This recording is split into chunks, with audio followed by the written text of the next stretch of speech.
yeah, something a bit different. We're at another village, not so far from where we live, and we came to see a friend of my wife here, and I thought on the way also film this place. And this is the birthplace of Elias Lönnrot, the compiler of Kalevala, the national epic of Finland. So this is the Paikkarin Torppa, built in the late 18th century, 17th century, sorry. And sorry about the wind. Elias Lönnrot was born 1802. Very humble beginnings here, and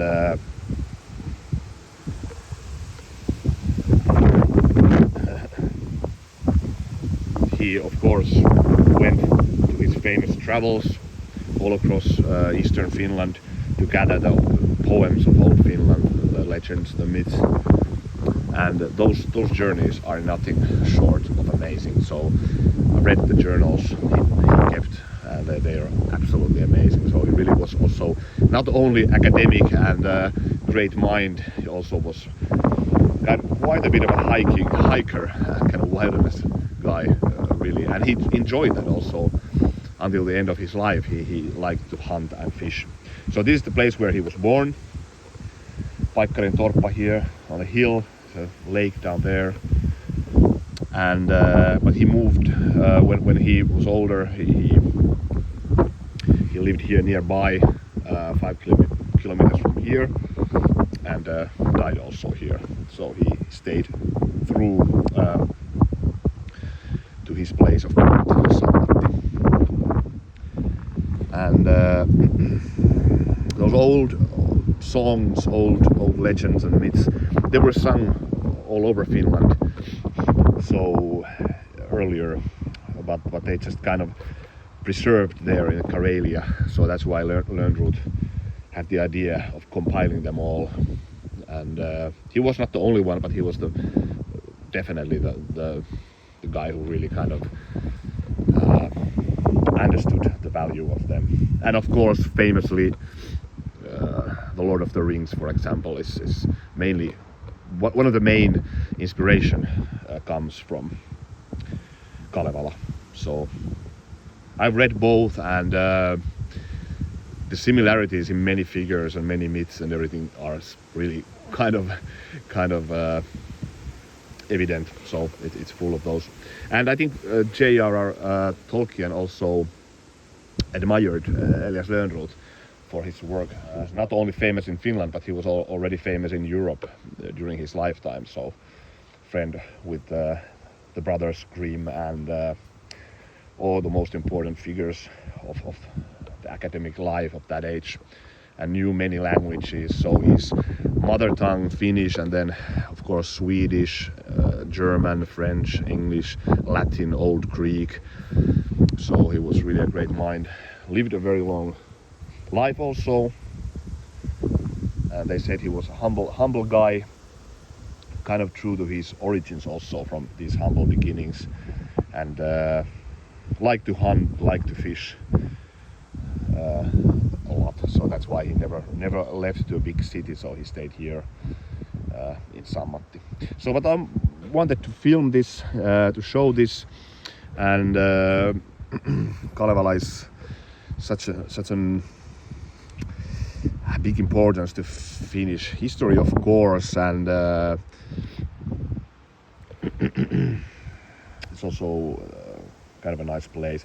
I will also film the old church of Sammatti, which is a very nice example of old Finnish wooden architecture, and Elias Lönnrot was also baptized there. There's nice swans there. Yeah, but hey, thanks for watching. See you later. This is the old wooden church of Sammatti, and Sammatti, of course, the birthplace of Elias Lönnrot, the compiler of Kalevala. He was baptized here, and this church was built in mid 17th century, 1755, if I remember correctly. So it's called paanukatto, is this technique. If one goes a bit northern from Finland, for example in Middle Finland, there's lots of beautiful wooden churches. So famously the wooden church of Petäjävesi is the most famous one. This is actually older than that, but that is the UNESCO World Heritage in the UNESCO World Heritage list. And in Middle Finland there's lots of them. Also here, so immediately when one starts to get a bit north, so it's very beautiful church. Not very big, but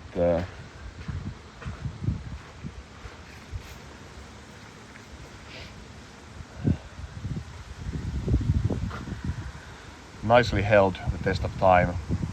It's just so ridiculous how in these days you have all the techniques, all the help in the world, and there's so much houses that nowadays are built and they're just full of, how do you say, home, they're full of this moist problem, or they just collapse. Like in Helsinki there was just one building that just built in 1 year, and then there was a tunnel or a bridge that collapsed, and one person was killed actually there. And when one looks these types of example of architecture, it was also kind of a tradition of the village to just keep it in a good condition, and the techniques were, in my opinion, much better in those days. So it really was a beautiful craftsmanship that they did. All the proportions and the techniques. It's called paanukatto, this kind of a technique of building the roof. It was annually they put tar on this roof, so it was part of the village tradition. So one family after another had to do the tarring of the roof. So it was a kind of ancient tradition. Shed also there, that's also from 17th century. And we're in midst of the village called Sammatti. It's my wife and kid.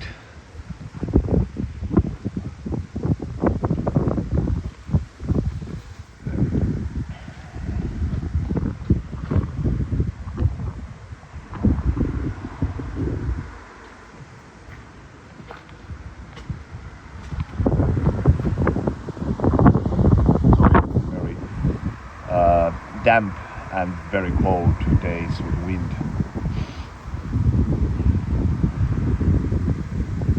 So, nice example of Finnish wooden architecture. Thanks for watching. See you later.